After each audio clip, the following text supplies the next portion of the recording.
we needed to do some analysis as to what the best path forward would be, and that's what we're going to talk about today. The first thing we needed to consider were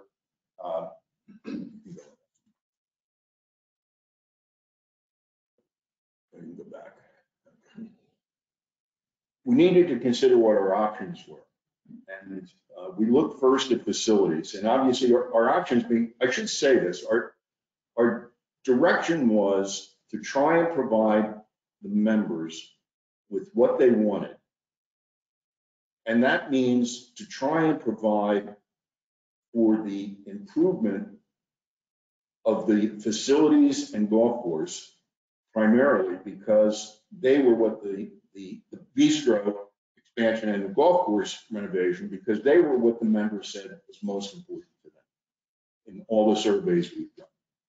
So we went out and we looked at things with a philosophy that says, let's address the most serious needs of the club as expressed by the members, which is bistro expansion and golf course, and try and do that with the least possible increase in the assessment that we charge members. That was our goal.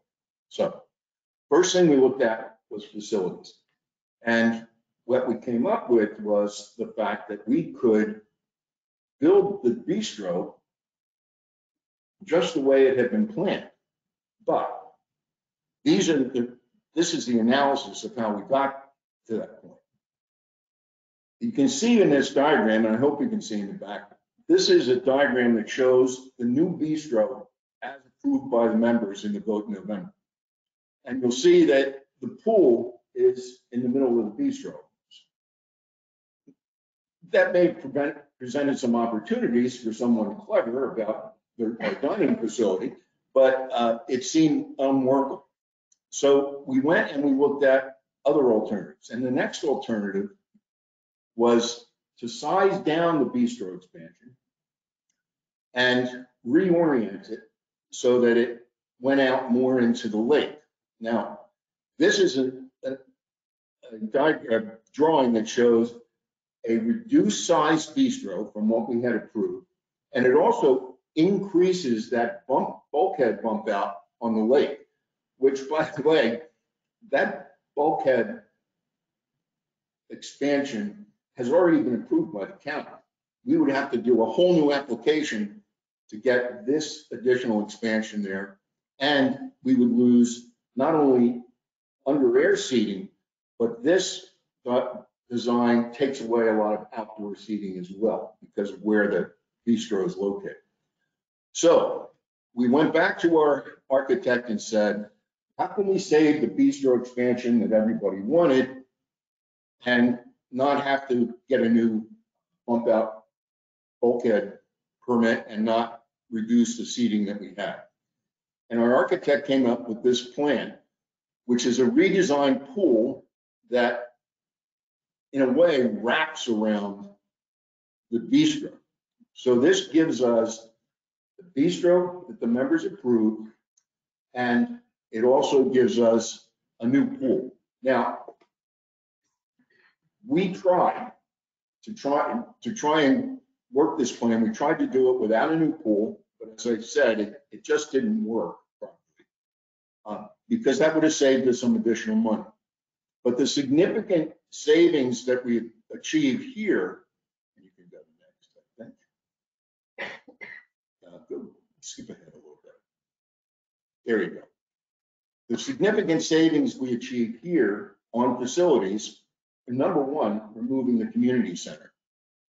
That's $7 million off the table. Number two, removing the cabanas from the pool and removing some pavers because there'll be a reduced need for pavers with this new design. There's also a couple other savings that we didn't include in there. We're not going to do the bocce courts, but that I think didn't run much more than $100,000. It was painful to someone named Graziano to eliminate the bocce courts. I'll bear up and get through it.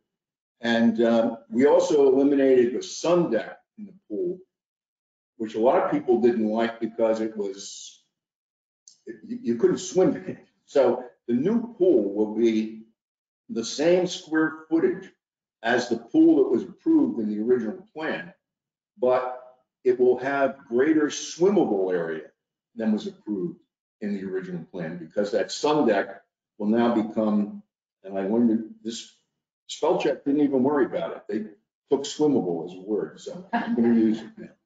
So that's the savings we have on facilities. So as you can see, that's a pretty significant savings, and the primary savings comes from elimination of the community center, fitness center, which, if you go back and look at the survey, was not a major driver in terms of what our members thought we needed. So that's been eliminated.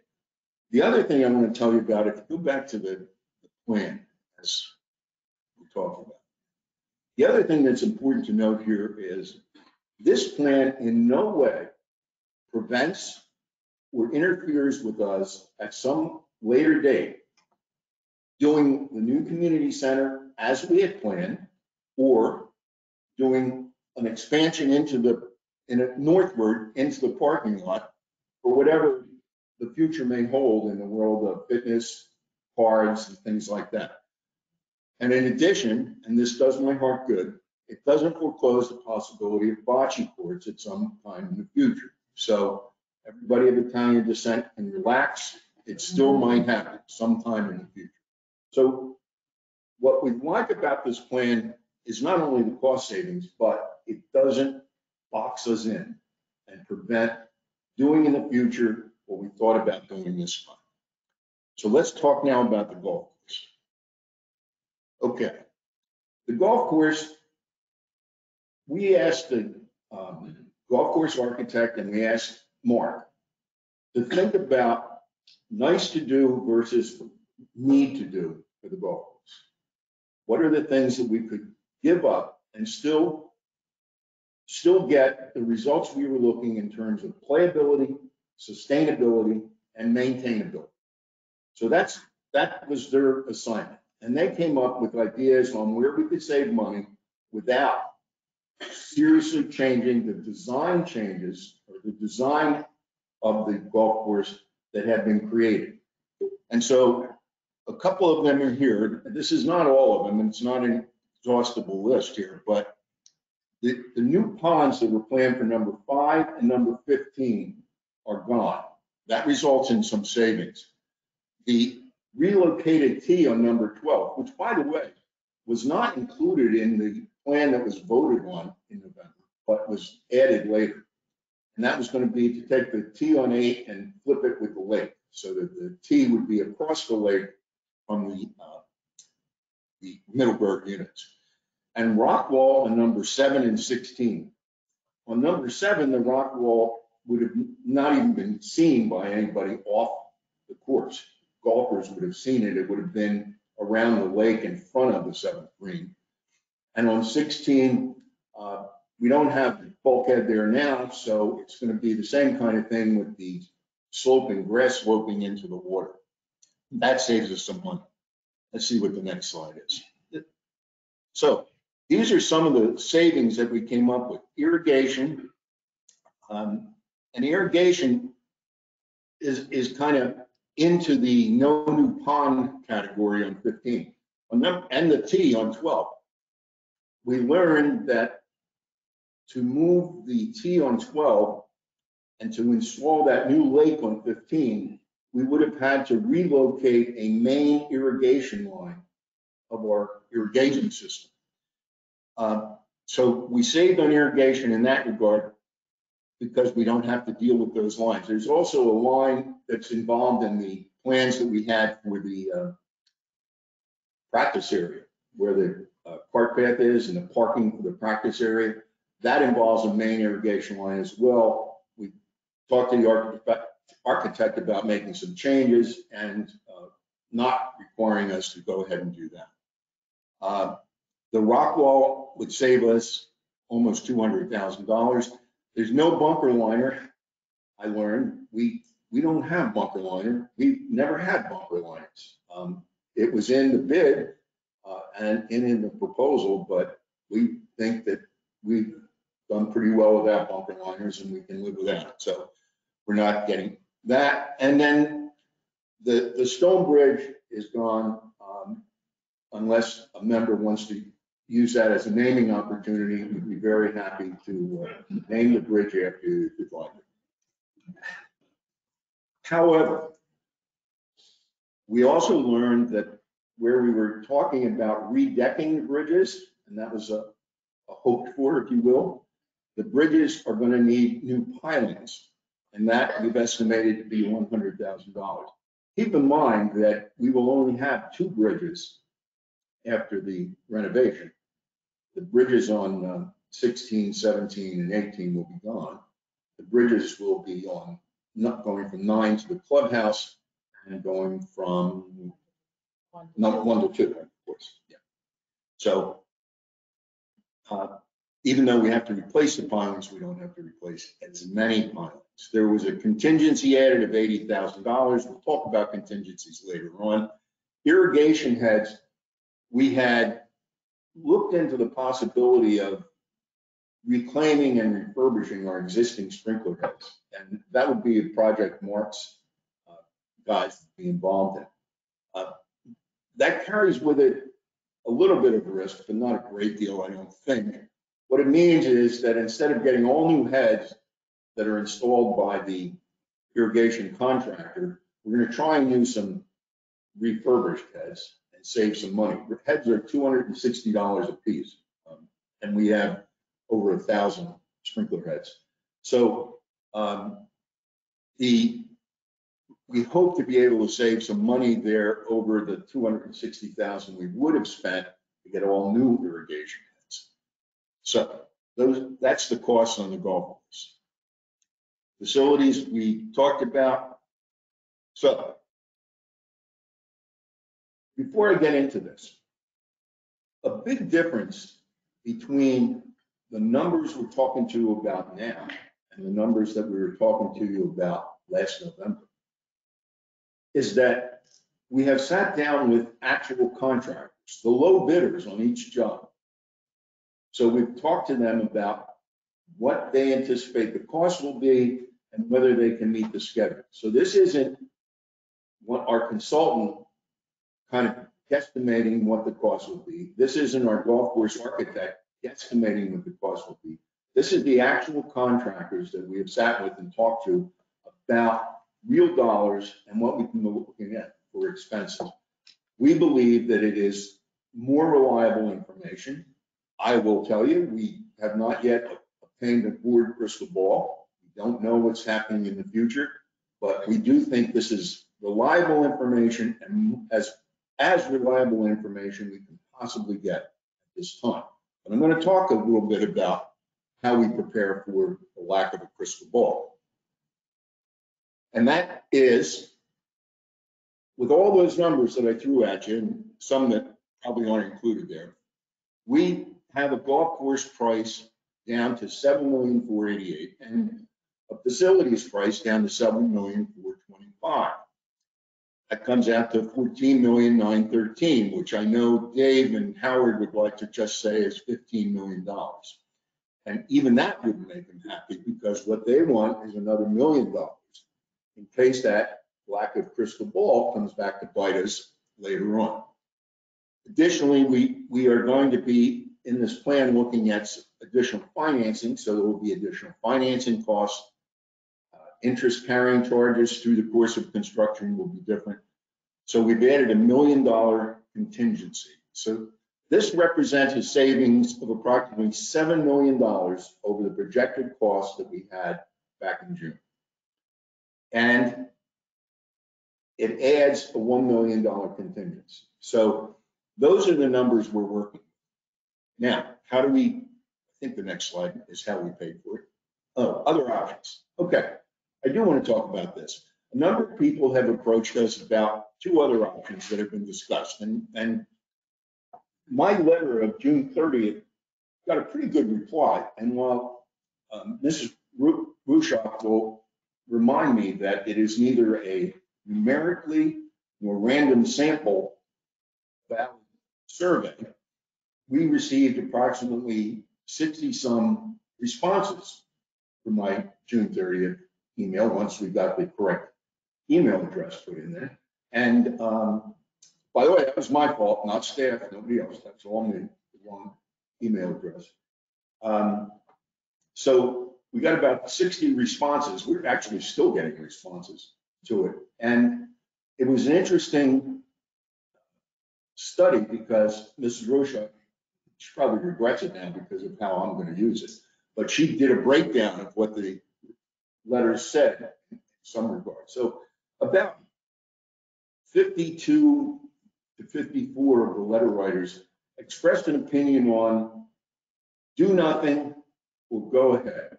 And the go aheads were go ahead full blast, go ahead on the golf course, go ahead on facilities, or go ahead partially on both. So about 8 of them were just, you're all a bunch of idiots. There's no sense talking to you anyway. And, you know, we're used to getting those. We knew that before. So that was that. So of those who expressed a preference for do nothing versus do something, the do somethings were 75% of the respondents, and the do nothings were 25% of the respondents. This Rushok will remind me that's meaningless, okay? And I'm going to tell you that. But it means a lot to me. I mean, to me, it's 50-some members who took the time not only to read what I had written, but to respond to it. So I think it's something that's worth remembering, if not basing our decision completely on it. So when we looked at the delay option, and I will tell you, I had a meeting with a few members who were very set on the delay option, and we spent a lot of time together. We've had 2 meetings now.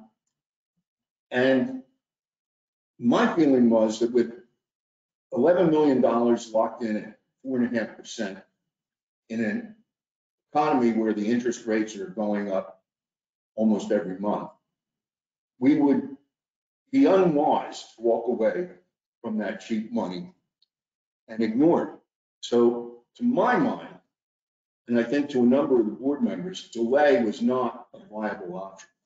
But I asked our finance committee, which consists of some very smart people with strong financial backgrounds, to look into that. And they did not recommend it. As a matter of fact, they reviewed the 2 options, and this was their response. Delay option was not recommended. It would be an 89% increase to members with inflation estimated at 19 million project costs and uncertainty 2 years from now. So what that's all about is to say, if somehow inflation gets in check and we're down to somewhat normal inflation of 4 or 5%, which is high. I know the Fed wants to get it down to 2, but if we're there, you're talking about a significant increase in the cost of the project over what we had originally planned. You're talking about a few $1 million there. And if this interest rates continue to rise, and you're talking about an interest rate in the 6.5 or 7%, which I think is pretty conservative. I think we could easily be talking about interest rates in the area of 8%. But even at that level, you would be talking about the member cost being closer to $180 a month to deal with the inflationary increase in cost and the increase in the interest payment. So that would bump our 124 up, and we'd be waiting 2 years to get things done. There were also people, and believe it or not, there were a number of them that thought we should just go ahead with the project and increase the assessment to pick up the extra $9 million. I don't think there was much support in the board for Stonebridge incurring that level of debt. Again, we sent it to the finance committee. They recommended against it, not only because it wouldn't pass, but because it's really not the best thing for Stonebridge to carry that big a debt load. We asked our auditors about it because when I was practicing law and dealing with commercial loans, the banks would often ask of a debt to equity ratio. But our auditor said that's really not important to us. What's important is whether or not the members are willing to pay it, because the only collateral for this loan that the bank is getting is your vote to say you're going to pay it. So if the members were approved $200 a month assessment, that would be no problem. We could borrow that money. Well, we don't need to borrow that much money under this plan, and we feel it makes a lot more sense going forward. Let's see what the next slide holds. I love this surprise here. Okay, so we need another $3 million. We had a very good conversation with Bank of America yesterday. Bank of America is providing the $11 million swap loan at 4.5%. And they indicated they would be happy to loan us another $3 million under a swap loan situation. And that loan would be somewhere in the neighborhood of 5% to 5.5%, which was a pleasant surprise. One of the things we're hopeful for is if we can move this along, the next Fed meeting is in September 15th. So we kind of like to get moving before the Fed meets again, because we're not real happy with what they're doing. So this is what that would mean. And I don't know whether you can see it, but the 5.5% loan would increase the member monthly assessment to $36 to 160. 5% would only lower it to 159. So we're pretty much looking at a number of 160. I will tell you that there are ways to make this less painful, but it will prolong the agony. And that is, if you take that length in months and you increase it, for example, that's 12 years. If you increase that to 15 years, it reduces the numbers down somewhere in the mid 150 area. Not a lot, but it does. You take it out to 20 years, 25 years, really does wonders with it. It really keeps it real low. But you're going to be paying that for a long time. And, you know, what you're going to be paying for a long time, though, is not the 160 or the 150 or the 140. It's the 36 or 35 a month that you're going to be paying. Because the other loan will be paid off in 12 years, and all that will remain is that additional amount that has to be paid. So that's what we're looking at right now, and that's probably what we're going to ask you if you want to go with this plan, is to pay somewhere in the neighborhood of $36 more per month than originally planned, the 124. So 160 rather than 124. I don't know the way this is going, if that's the last slide or not. Okay. Reasons to borrow another $3 million. We've gotten the cost down to 14.8. The finance committee recommended a contingency. I rounded everything. They recommended $1 million to, let's say, to get it to 16 million. So the total borrowing would be 14 million. As I said before, the new cost estimates have come from meeting with actual contractors who have bid the job. I think they're a lot more reliable than what we had before. And even though they are more reliable, that $1.2 million is a nice little cushion going forward. Because remember, this job will not start until February of 2023. That could cut either way for us. Any unused funds from that $16 million that we're talking about borrowing are applied to reduce the principal balance, which means the loan ends sooner than the 12 years. Do I have another slide? I don't know. So that second line is part of the first line, right? It's not an addition of those two. Second line? The first says current cost 14.8. Part of that includes the finance contingency of 1.2.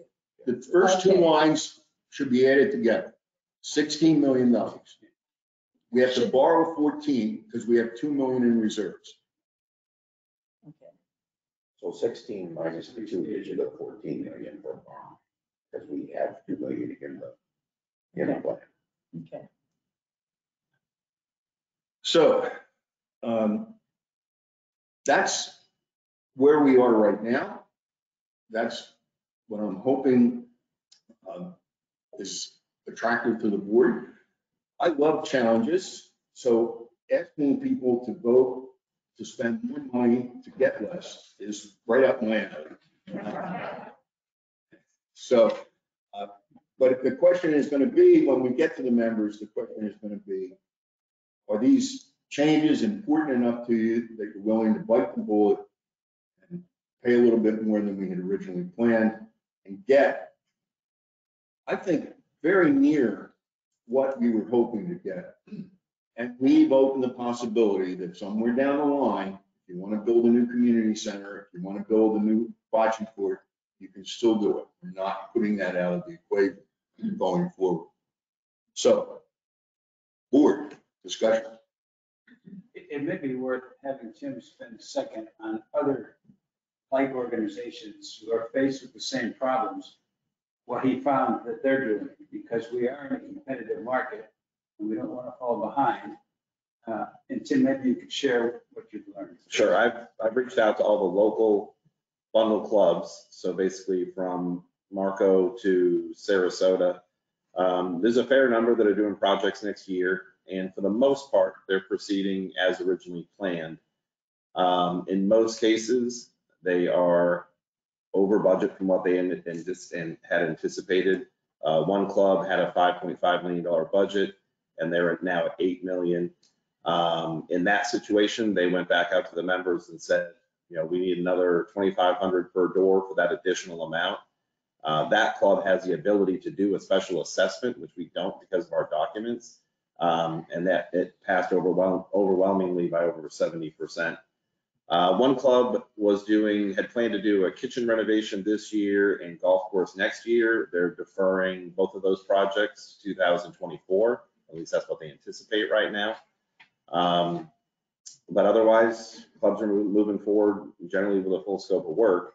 Again, our documents are different than any other bundle club that I know of in that we cannot have a special assessment. So we don't have that option where members can pay up front or pay over time. Based on our documents, how they're written right now, the only way to do this is through an increase of capital reserves or through a loan, which is then paid back through your dues. So to remain competitive, it's our opinion that this is something that we should seriously consider. Is that a fair statement? Well, I think if you play any reciprocals, you know that a number of clubs have already upgraded their outdoor casual dining facilities, which are now far ahead of where we are at Stonebridge. When this renovation was done to the clubhouse and we went from the Butterfly Cafe to the Bistro, we really did not anticipate the popularity that outdoor and casual dining was gaining. We were kind of on the cusp, timing-wise. And so it was built to accommodate a demand that we kind of misjudged at the time. It's nobody's fault, but you know, that's the way it was. But if you look at Heritage Bay, if you look at Kensington, if you look at a number of clubs out there, what's the one with the C down? Countryside, Pelican Sound. You're talking about Colonial. They've all done major renovations to that casual outdoor dining facility. So we lag behind them there. And to delay is going to put us even further behind moving ahead with this. I also think that it is maligned sometimes, but nonetheless, I think the view of our golf course is not as favorable as it could be with this change. So I think that would help. And I also think that there were people who bought here in the last year assuming we were going to do the renovation. But not only that, but also assuming that this was a club that was willing to spend money to keep up with the times. And I'd hate to be sending a message to people that say we're not. We're going to leave things as they are.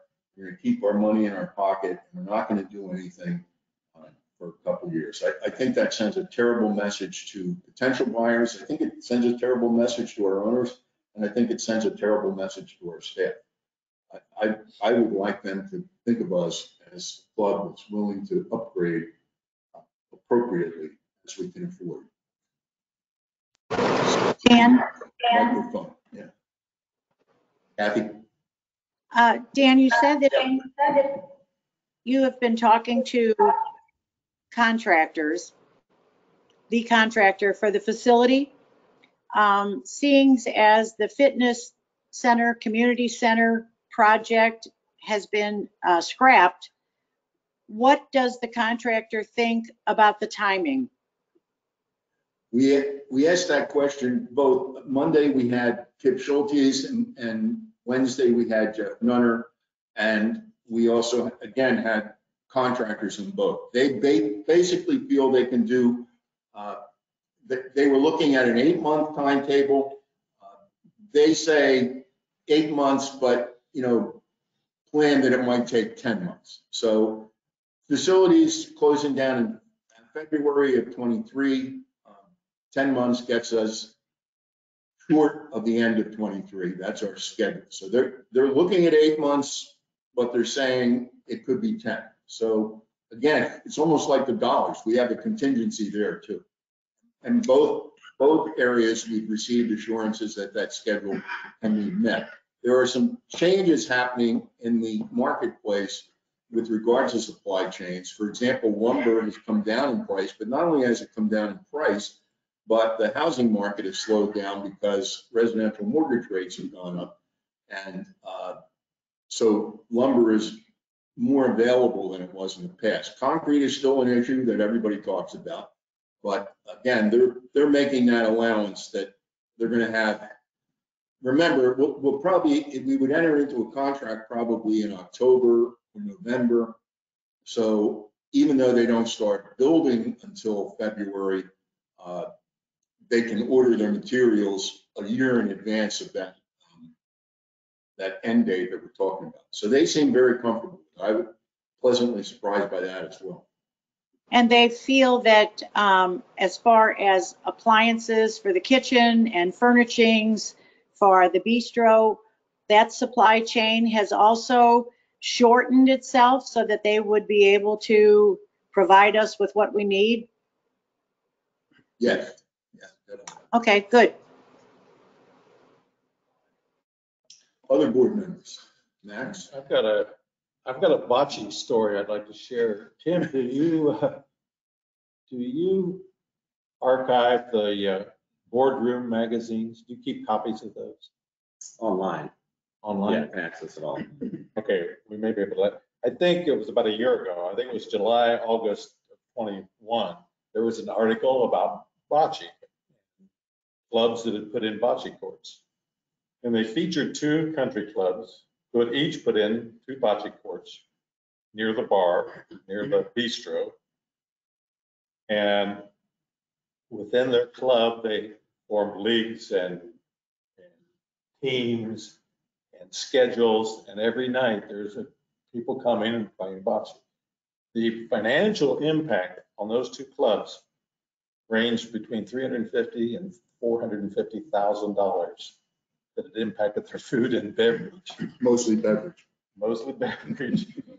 Because every night there's 40 or 50 people showing up playing bocce. So I'm not suggesting we redesign this, but somewhere along the line, and I've never played bocce. I don't even like Italian, but That hurts. it may be, Well, we could, there may be something to consider. with this plan, we could put the bocce courts in. It would require some adjustment of that area to the northwest corner there. But we could put them in if we wanted to. And if, Tim, if you can find that article sometime, sure.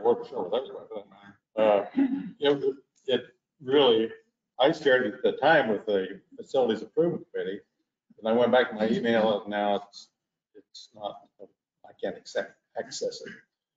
But it made me wonder, maybe we can't afford not to put it in bocce. And that is something that down the road, and not far down the road, could be incorporated and is something that I believe could be paid for with our resale reserve monies, correct? Master reserves. So since we pumped up that resale reserve money now and that income is much greater, that's something we could do later on. Oh, This guy. I just wanted to comment that I think it's remarkable, your conversation with Bank of America, that we could look at potentially a 5%, 5.5% interest rate on this $3 million. And I think that it's because of the relationship that you've established and what the steps that you've taken. And I think that at this stage with what's going on, it's in the value that we can get by moving forward with the bistro and the golf course modified on both ends will be tremendous for this club. I mean, it is a hard sell to do, a little more money for less, but I mean, that's, when you go to the grocery market, it's the same thing. Gas tanks, I mean, that's the way it is right now. So, but I do think that that's remarkable. Great job. Well, initially, we had used the 6.5% Right, estimated interest rate. right. No, that's what I'm saying. It's If we act quick enough, Yeah. it's 5%. Right. Then the feds in September are going to make another increase. So Right. it's timely. Timing, just like our 4.5. Last, Kathy? I was just wondering about what you feel about the sense of flow, moving the pool down and closer to the bistro. It affects the bistro more than it was previously, I think. Has there been any? That's an operational question, discussion and around that? I'll defer to Tim and Joe. So. Yeah, on this plan, I don't know if they can see my cursor, but we've gone through a lot of iterations of this plan. In fact, this plan still shows the cabanas on the right-hand side, and those have already been removed in the scenario that we're talking about. So we would actually have more chaise lounges on the east side of the pool. Joe and I have talked about possibly on the lower kind of bump out of the pool, not having chaise lounges along that side. That's kind of where the sun shelf was before. Looks like you can hardly get by it. I mean, in the diagram, and I don't know if that's spatially correct. It looks like you can hardly get by it without hitting the wall of the bistro. Yeah, on the old plan, it didn't have chairs on that side because that's where the sun shelf was there, and it was pushed up a little bit. So there were a couple of clusters of tables with umbrellas there. But also, Tim, like the black rectangles, the cabana that we're not going to have. Correct. So the chairs could all be over there. Right, we're on the east side. But isn't the bistro the black line and the other is outdoor? Yes. Covered outdoor. So Kathy, it wouldn't be a wall, it would be covered outdoor, like currently. Okay. That's 16 feet, something like that. That side wall of the, is it an octane? 6 walls. The actual Eight walls, wall the of the octane, bistro the is- one that's flat going north and Yes. south. The swimming pool came up to about half of that. So it does, the space of it comes into the bistro more. Right, it definitely has to shift down because we're working around the existing fitness center. And move this down. So, you can see the existing fitness center here. So we're trying to work within both. Yeah. I like what the architect did though. This is basically the zero entry here, kind of angles in to the pool. And he's very much on straight lines. So he's designed it so you have a straight line out of the center of the existing fitness center. But if we were to do phase 2 with the proposed community center, it actually lines up exactly the same way, but directly north and south.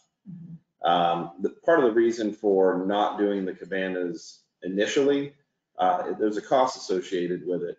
But as you said, this is not as much space over here, so we would focus the chases over here. If and when we were to do a future community center, that shifts north. So we actually have more pool deck. I'm not sure if they can see this online, but they have more pool deck to the north of the pool. And that could be a time too where we add more chases here and then put the cabanas in. think that's a great design. I do. If Sandy? you're overlooking the pool at night, which would be even more enhancing than we have today. I think that's a great, Sandy? pleasant. I wanted the group that's here to understand that I know you just got 5 pages of the budget, but the finance committee and Tim and Dan and our new CFO over here, who I think. I did, I neglected to introduce Donna Paven. She's our new CFO, joined us about a month, May 11th. He's counting. Who's counting? Feels like 77 months, right? They have spent more hours than you can imagine for what we all get paid for, to come up with this budget and this new plan that's realistic, I hope, for homeowners. So I just want to thank the group that's really worked so many hours and many, many iterations with this. That's very kind. Thank you on behalf of all those people. We would we would have much preferred to let this process go through the committee process, that kind of activity. But if we had, we would never have been able to talk about 2023 build out, and we would have lost that $11 million, 4.5%. So we had to work quickly. We did the best we could to keep people informed, and we will do our best to keep members informed should we go to a vote on this, which could be happening very soon. Are there any changes to that bistro plan from what we had a couple of months ago? No. That's the plan. Thank you. Hey, Dan, Let's see. Dan. Oh, I didn't mention that, and Kathy reminds me. Another big change, we went out for contractors call hard bids on these 2 projects. We had a meeting of Stonebridge members who were involved in the business. And believe it or not, we had quite a few of those. And they talked to us about doing a guaranteed maximum price contract where you choose a contractor. You still get bids. You know what the bids are. You choose a contractor, you negotiate the deal with them, and you include a cost savings sharing agreement where you get the guaranteed maximum price. Anything that they can save below that, we get 60% of, they get 40% of. That has really proven to be an ideal way for us to get information and to work with a contractor down the road. It creates a less adversarial system, supposedly, and that it will result in fewer change orders because they're not dealing with the hard bit that they're dealing with. So we've also made an adjustment in our approach to the contractors that should help get this project done. Let's see, I've got. Oh, Howard? And Dan, I think we ought to consider, going back to Max's comments on the bocce courts, if just because Dave and I are rabidly conservative about money, if we have an extra 100,000 instead of paying down the loan, I'd really like to see us put in those bocce courts. Well, you know how I feel. And if there's a financial incentive, we can convince Dave probably too. Any, so, Bill, I don't know whether you can hear you. One of the questions we asked early on, Mark, is if we make these changes, does it impact sustainability, maintenance-ability, and playability on the course? Because I think that's a valid question. That as part of the reason we're doing this is so that the golf course becomes more playable, more enjoyable. And I asked Tim this question that we got together earlier, and I think the answer is no, it does not impact any of those 3 things. Is that correct? Correct. I think our members should know that because these are cosmetic things potentially, maybe not the right choice of words, but it doesn't impact the fundamental reasons why we're doing what we're doing on the golf course. Is that fair to say? Absolutely, yeah. Mark has been intimately involved with all of the changes being discussed with the architect throughout the process. a month or so ago, I proposed doing 9 holes and then the whole plan. But then as this evolved, came to understand that if we did 9 holes the way Kip Schultes has designed, and then have 9 holes that we currently have, it'd be like playing 2 different golf courses. Speed of the greens would be different, fairways would be different, and that, so I woke up with the fact that that's probably not realistic. So I'm beginning to believe this might be the best way to go. Additionally, one of the complications we have is that Stonebridge is in 3 drainage basins. So the adjustment of water has to take into consideration, that has to be done within a drainage basin. So there are points, for example, the elimination of the pond on 15 can be accommodated by the addition of surface water to the pond on 9. So that's 2 different 9s that you'd be dealing with, but they are in the same basin. So it would be very complicated to try and do half of it. Any other board members? Okay, I'm going to make a motion. We're going to tailor this down the road, but I'm going to make a motion that we proceed with the planned changes as presented today, borrowing an additional $3 million at an anticipated cost of 5 to 5.5% for 12 years, resulting in cost to members of an additional $35 to $36 a month, or $159 to $160. I'll put that motion on the table. Understand this is going to be presented to the members for a vote. So we're going to massage that as we get to the actual vote so that members can understand it. So I would make that motion. Is there a second? Second. We've got seconds. Further discussion by the board. Now, this is a motion, not a resolution. Our rules, generally, we allow member comment on resolutions, but motion, I don't see a big difference between a motion and a resolution. And you've all come out here, and I want to hear what you have to say. We all want to hear what you have to say. So we got through this process a lot more quickly than I had hoped. That doesn't mean we can stay here all night, but try and keep your comments limited in time. Try and not be repetitive. Let us know what you think. Remember, we've already had plenty of emails telling us we're a bunch of idiots. We don't need to hear that again. All right?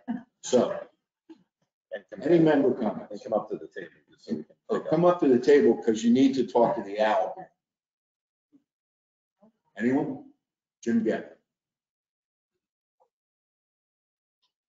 First off, as Jim Gett from, for those online, I want to mention something that Bob reminded me of, that the phrase "pay more, get less." I actually copyrighted that. So Make t-shirts. I was really, I have to, number one, I got to say, I know that a ton of people have been working very, very hard on this. And I think I appreciate all of that everyone's been doing. I'm also impressed with the reduced plan we came up with. I think it really looks, the things that are being cut out are like, okay, I mean, you can't have everything, but it's kind of trying to fit between the two of what we really want to pay for and such. So I commend you for that. And I think there's going to be a positive reaction to it. No, I know you're going to polish it, make it we don't need a flyover anymore, but it's going to impress. Thank you. Thanks, Jim. Yeah. And When we were going through the golf plan. Andy, remember you're talking to this thing. When we were going through the golf plan. Now, I understand then the water will still be moved down 3, it will be widened. Yeah, the only changes to water are the ones I pointed out, So everything else that was in the original plan of moving the water. except for 5, And, 15, and 12. okay. And am I to understand that for this to go through when it's put to a vote of everybody, we only need a quorum of 240 people out of 799 doors to vote, which means 121 votes can pass it or fail. 121 votes could pass or fail. If we get 240 people to actually vote. Under our policy that was adopted by several boards ago, a majority of those voting is what's needed to pass it.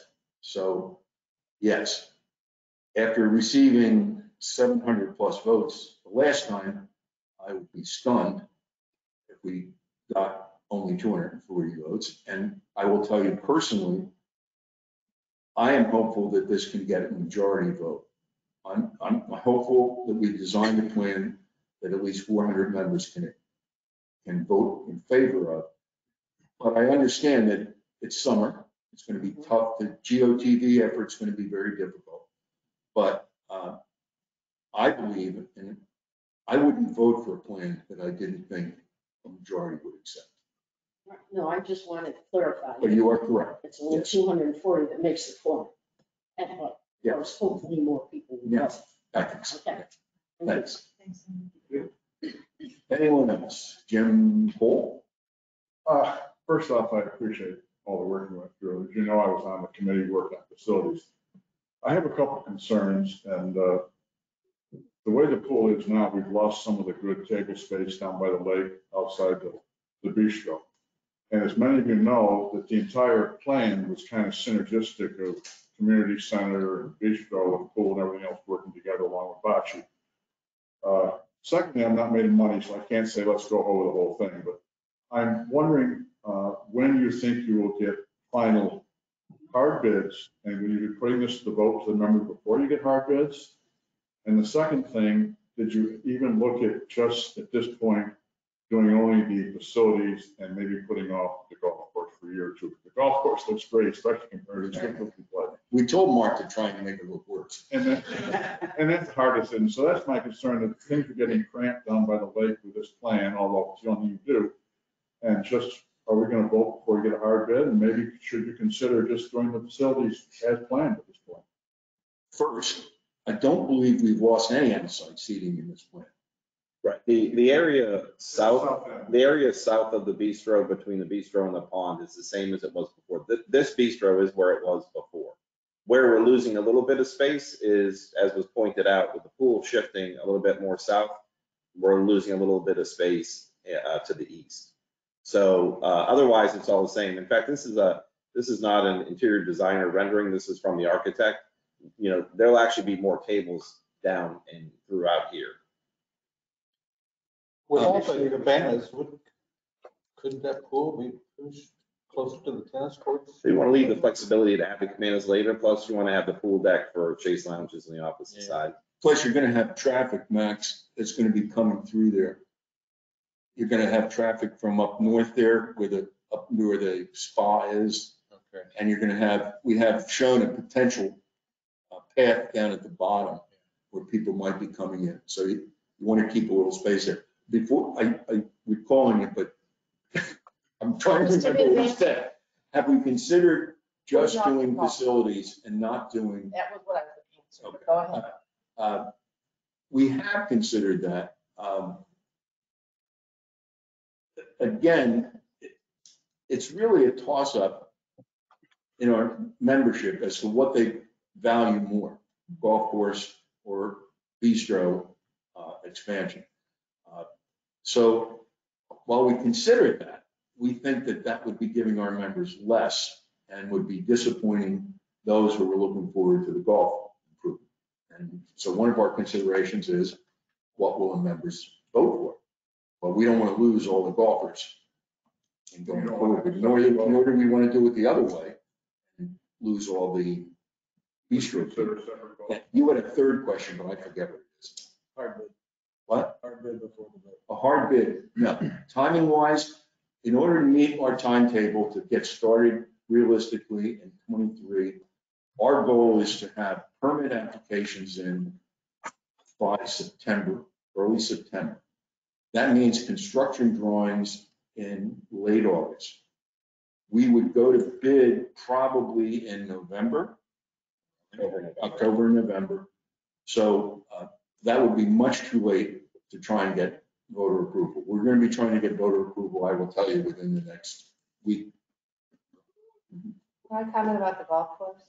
Normally, a lifespan of a golf course is 10 years. And we did the last renovation, which we didn't do a full renovation in 2010. So technically 2020, we should have redone things. Mark has done an outstanding job of making the course look great, but there are areas like the irrigation or the bridges that must be addressed. And the same thing with, you know, how a green, it goes smaller, gets bigger, and so the greens and the fairways must be addressed. So, and Mark actually said, if all we were going to do was regrass, it's not worth doing. So this is why it's important to do the golf. Probably more than anybody appreciate, but I just wondered if you consider either this plan or asking members to do only facilities. We considered everything, trust me. Well, no, it just, as I said, the consideration was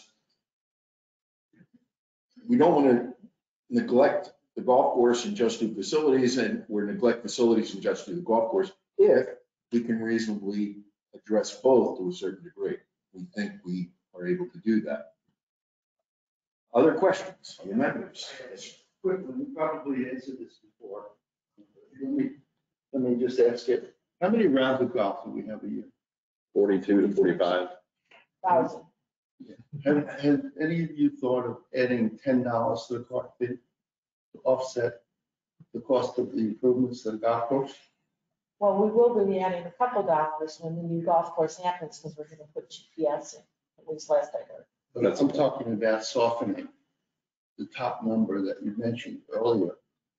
But I think a lot of the golfers would go along with it. But that wouldn't help us with a capital project, would it? Why not? Finance It's people income. Well, it'll certainly help with the budget. would help with the budget. Yeah, I mean, all you can do is reduce your operating budget and increase your capital reserves to offset that amount. Right. That's the only way to get money back into the project. But as we do the renovation for the golf course, that capital reserve automatically reduces because we take a lot of things out of the capital budget that would normally be in there. But now, because they're part of the capital project, we can drop the amount of dollars that part of that dues that you're paying is the capital budget, the increase to the capital budget. So Just looking at it. The simple answer to your question is, it's a good question. Yeah. the simple answer to your question, if we When you didn't talk about consider. balance, think about the population, you know, it's the balance between the physical plant that you're proposing and golf. I think it's a way of doing that. So that's my 2 cents. What are the golf carts in other clubs? I mean, are we We're pretty much? comparable. We're comparable, every year they inch up. We don't have any increase in cart fees budgeted for this coming fiscal year, but they range $24 to $30, right in that range. I think also what would happen is if we raise the member fee, then the guest fee, the renter fee, and we're right now very competitive.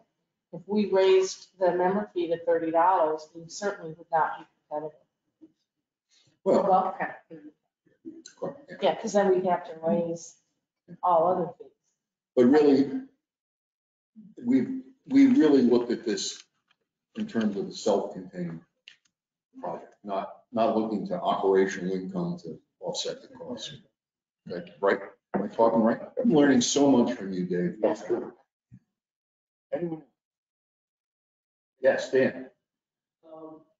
Assuming that the project gets approved and you go in and you get contracts in November, and it turns out that the actual cost is $3 million more. What happens? Nobody knows. I don't know. I don't know the answer. Russia could decide to bomb something and Well, who maybe knows? if Tom's correct, you're going to be paying $50 an hour. Now, I don't know the answer to it. I mean, the thing that we couldn't- we don't know. we couldn't do anything without coming back to the members. We don't want to come back to the members, but we'd be stymied, I would think. I mean, nobody accepts the bid of 16 million, correct? We couldn't do the project. Right. So I guess I'm saying, and I'm speaking a little about my rank, but we couldn't commit the community above 16 million that would be approved in the vote if it's approved. So if that were the case, This long-term structure. we go back to, well, we did it, go back to the committee. And this has been a lot of fun, so we'd love to do it. Yeah, I think great summer. Anyone else? Seeing no other members of the public. Where are we on the weir relocation? Is that what you call it? Still in? Yeah. Oh, Moving that concrete thing. number 8, yeah. Did everyone hear that question? It was about moving the weir on number 8. That is still in the project. All right, we've heard from the members. We've heard from the board. Anybody online? That's right.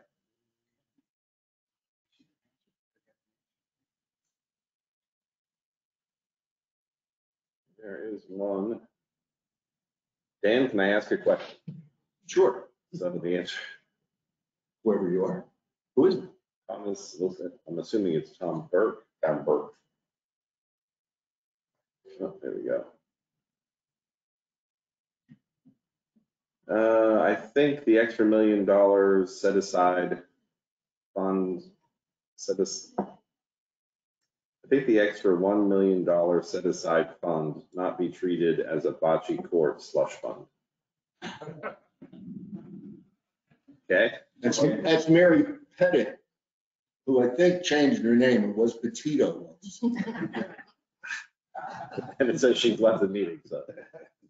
Have any requests for financing been made to credit unions as opposed to commercial banks? Thanks for all the work of the board and the committees. The answer to that is no. Credit unions generally don't have that kind of loan capacity to talk about 11 and $13 million. Yeah, I did speak with one right next door, Lake Michigan Credit Union. They do not have an appetite for it. At least They have to hire partners to go out and do what we did with the bank. The swap. Yeah. Yeah, that's very sophisticated financing. This just says engaged in the process. I don't see anything else. Well, I think that goes with the one about the credit unions. It's Hank Oh, White. okay, thanks for that. Mr. Burke is asking if he can ask a question, and Mr. Burke, if you're online, yes, you can, just type it in. Gail Fisher, will the board give the members options, i.e. facilities only versus recommended plan? No. I think we need I will tell you why. a longer answer to get Mr. Burke's question. Yeah, okay. To give an alternative like that has the potential to bring no majority at all. We could easily get 200 for one thing and 200 for the other. That provides us no guidance. We think that this is the best plan that we can come up with. And the members can let us know what they think. And Mr. Vassallo, if the construction period takes 2 years, then we will be paying interest during that period at market interest rates. The loan, the underlying loan, the $11 million has a construction loan portion and a permanent financing portion. So beginning in March of 23, we can begin taking down money from that loan. And during that period, whatever we borrowed is going to earn interest at market rates. When we're finished construction, that converts to the permanent financing at the 4.5% rate. And Howard, I may need you to come in, or Dave, on this. The $3 million loan we're talking about, we can draw down in March of 23 as permanent financing, which would start to amortize in March of 23. So it effectively could end up being paid off a year earlier than the bigger one. Did I get that right? Yes, you did. Yes. You're good. I should be on the finance committee. Mrs. Fisher, with the amended plan, we have lost the opportunity to have the community center move north. Did you consider sun shading, et cetera? I am not sure this spacing is what we should have. So we do remove the cabanas, as we said before, so that we can add more chases on the right side. It's not shown on the plan, but we would have, umbrellas like we do now on the pool deck that could be moved around for shading. Mrs. Fisher, where will the bistro tables around the pool be placed? And we kind of touched on that before. So in lieu of having the chase lounges around between the pool and that curved area of the pool, we would have some tables and chairs there, tables and umbrellas. There would also be some more southwest and southeast of the new bistro. Again, this is not the interior designer plan. This is the architect, so he doesn't have all the tables filled in there. All right, the next one is a comment, not a question, and that is the fitness center will be completely out of step with the new design. Thank you. The next one is an explanation of the question Tim just answered. And the next one is a comment from Tom Burke saying he doesn't understand why we spent $7 million in the bistro, which only has a 5-month seasonal demand, December to the end of April, and could have a decreased demand of 50%. That is a comment, not a question. The answer is partially that the new bistro will be a 12-month operation, not closed in the summer. And we determine demand, I assume, based on our experience, correct? Correct. And that's it? That's it. Okay, members of the And- board. Dan, just one other comment I'd like to make, if I could. I think that as Tim suggested, this is an architect's rendering, not the design rendering about where the tables and chairs, et cetera, will be. And the existing fitness center still has location undercover where tables and chairs could be used for dining purposes now that the bistro is going to be so much closer to there. So I don't think we have to worry about not having enough table and chairs in the pool area. Thank you. Anyone else on the board have any comments? Bill? No? Okay. The motion on the table, it's been seconded. I would ask the board to vote. All in favor, say aye. Aye. All opposed? Aye. Say- It's unanimous. Thank you very much. Unanimity is what I was hoping for.